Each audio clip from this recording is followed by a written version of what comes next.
नमस्कार, मैं डॉक्टर शालिनी राकेश। आजकल उत्तर प्रदेश में चुनावी माहौल है। जहां पर भी आप देखेंगे आपको चुनाव से संबंधित चर्चा होती हुई दिखाई देगी और भाजपा ने तो पूरा अपना दमखम जो है वह लगा दिया है। ओबीसी समाज से मंत्री भी बना दिए गए हैं, उनको आशीर्वाद लेने के लिए जनता में भेजा जा रहा है। ये बात अलग है कि उनको आशीर्वाद की जगह कुछ और ही दिया जा रहा है। हाँ, हमारा इशारा जो मुजफ्फरनगर में घटना हुई उसी की तरफ है और भाजपा के जो मंत्री जी हैं वह भी किसानों को देख लेने की बातें तक कर रहे हैं। वो कह रहे हैं कि जैसा 2013 में उन्होंने देखा था ऐसे ही वो फिर से देख लेंगे। ठीक है, आप सत्ता में हैं, आप देख सकते हैं, लेकिन आपने यह क्यों नहीं सोचा कि ये किसान नाराज क्यों हैं? क्योंकि आप लोगों ने कहा था कि किसान की आय दोगुनी कर दी जाएगी। अभी भी अगर हम किसी व्यक्ति से बात करते हैं जो भाजपा से रिलेटेड होता है तो वह यही कहता है कि किसान की आय दोगुनी हो जाएगी। अभी 6 महीने का टाइम है, अब दोगुनी हो जाएगी। अरे 4.5 साल में तो आपसे दोगुनी नहीं हुई। आप तो कहते थे डबल इंजन की सरकार आएगी। डबल इंजन की सरकार में तो पेट्रोल और डीजल के दाम ही डबल हो गए हैं, खाद के कट्टे के दाम डबल हो गए हैं और कुछ भी किसान को हाथ में नहीं आया है। जो सांड है वो भी उनकी खेती को उजाड़ते रहते हैं। आपने किसानों के लिए 20 योजनाएं चलाई, लेकिन उन 20 योजनाओं का जो बजट का पैसा आप देखेंगे वह भी उन योजनाओं के जो प्रचार प्रसार में पैसा लगा है उससे कम है। यानी कि ये सरकार सारा का सारा जो ध्यान है वो अपने प्रचार और प्रसार पर ही देती है। उन्हें इससे कोई मतलब नहीं है कि जनता का क्या हाल है, किसान को क्या मिल रहा है। किसान के गन्ने के दाम भी उन्होंने 1 रुपये तक नहीं बढ़ाए हैं, जबकि जो गन्ना मंत्री हैं वो भी वेस्टर्न यूपी से ही आते हैं।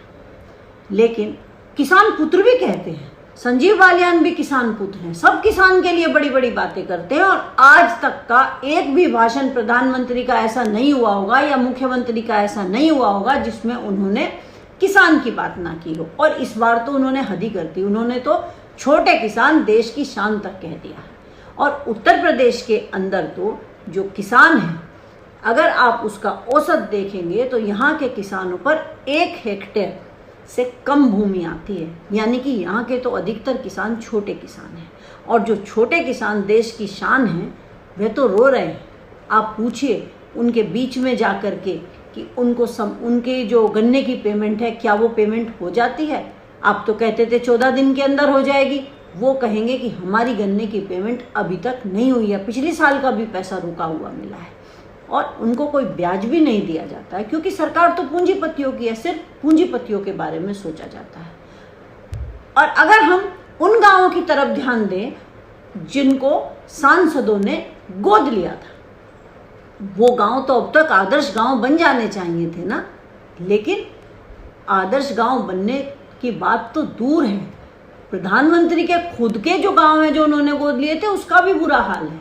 अगर हम सांसदों की गिनती करें तो उन सांसदों की जो गिनती है वह लगभग 750 के लगभग होती है, लेकिन जो अब तक किसान गांव गोद लिए गए वो 650 थे और आज के समय में वो घटते घटते 55 पर आ गए हैं।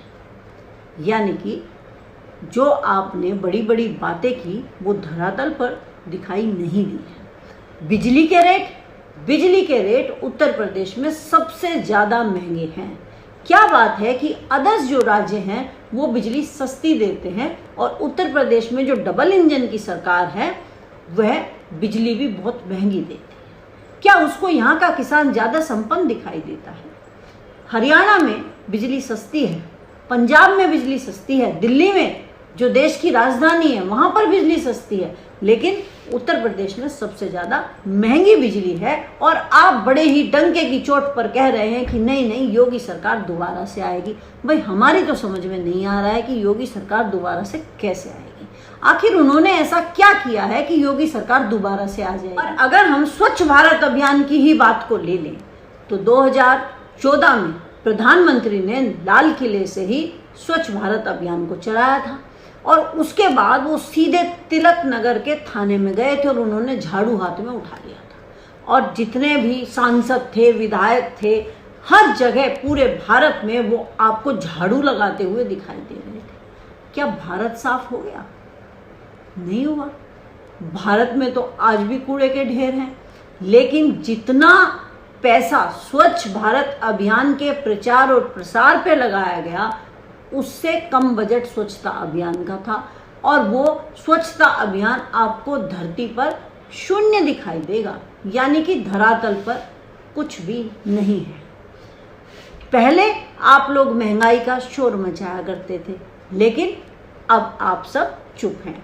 और फाइनेंस मिनिस्टर ने तो कह भी दिया है कि डीजल पेट्रोल के दामों में कटौती नहीं की जाएगी, क्योंकि आपको तो अपना पेट भरने से मतलब है। प्रधानमंत्री ने लाल किले से इस बार फिर से जोर से फेंक दिया कि हम युवाओं को 100 लाख करोड़ रुपए देंगे, और उस योजना का नाम भी दे दिया, गति शक्ति योजना। नाम देने में तो आप बड़े माहिर हैं ही, लेकिन हमें एकदम से याद आया कि आपने 2019 में भी 100 लाख करोड़ दिए थे आधुनिक इंफ्रास्ट्रक्चर के लिए। और 2020 में जब आपने लाल किले से दोबारा भाषण दिया, तब आपने ये कहा था कि कोरोना महामारी की वजह से हम उसको इम्प्लीमेंट नहीं कर पाए हैं, लेकिन हमने 7000 प्लेस जो हैं वो चिन्हित कर लिए हैं। तो 100 लाख करोड़ 2019 वाले और 100 लाख करोड़ 2021 वाले, ये तो 200 लाख करोड़ रुपए हो गए। अरे 200 लाख करोड़ रुपए आपके पास हैं भी, या कुछ भी फेंकना शुरू कर देते हो? फेंकने से पहले सोच लिया करो कि अब चुनाव आने वाले हैं और जनता आपकी एक एक बात को बड़े ही ध्यान से सुन रही है। और हमारे यहाँ का जो युवा है ना, वह इतना बेरोजगार हो चुका है कि उसके पास खाने को नहीं है, और आप 100 लाख करोड़ की बातें करते हैं। जब वह अपने एग्ज़ाम के लिए अपने माँ बाप से पैसे लेता है ना कि एग्ज़ाम की फ़ीस देनी है, तो उसके माँ बाप भी ये कहते हैं कि पहले वाले एग्ज़ाम का तो अब तक रिजल्ट नहीं आया, तुझे दोबारा से चाहिए, चल अपनी खेती में लग जा। और सारे के सारे युवा जो हैं वो आज खेती करने को मजबूर हैं और शादियां उनकी हो नहीं रही हैं। आपको तो उससे भी कोई फ़र्क नहीं पड़ता है, क्योंकि आप तो सभी को अपने जैसा रखना चाहते हो ना, इसलिए आपको क्या फ़र्क पड़ने वाला है।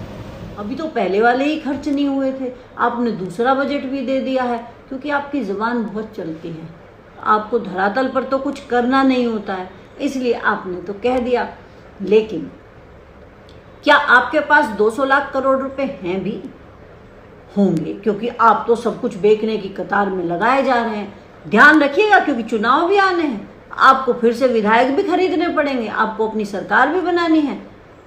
और हम लोगों ने, विशेषकर अगर मैं उत्तर प्रदेश की बात करूं, तो उत्तर प्रदेश की जनता ने देखा है कि यहाँ पर गरीबी पहले से ज़्यादा हुई है, बेरोजगारी आज चरम पर है, महिला अपराध आज चरम पर है। आप जो कहते घूमते हैं ना कि यूपी में कानून का राज है, यूपी में ऐसा कानून का राज है कि 15 अगस्त वाले दिन ही 1 करोड़ की जो डकैती है वो तो मथुरा में हुई है, और एक लड़की को जिंदा जला दिया गया है, वो भी 15 अगस्त के दिन की ही बात है, छेड़छाड़ की घटना की शिकायत करने पर। ऐसा आपका उत्तर प्रदेश है। यहाँ पर पत्रकार तक भी सुरक्षित नहीं है।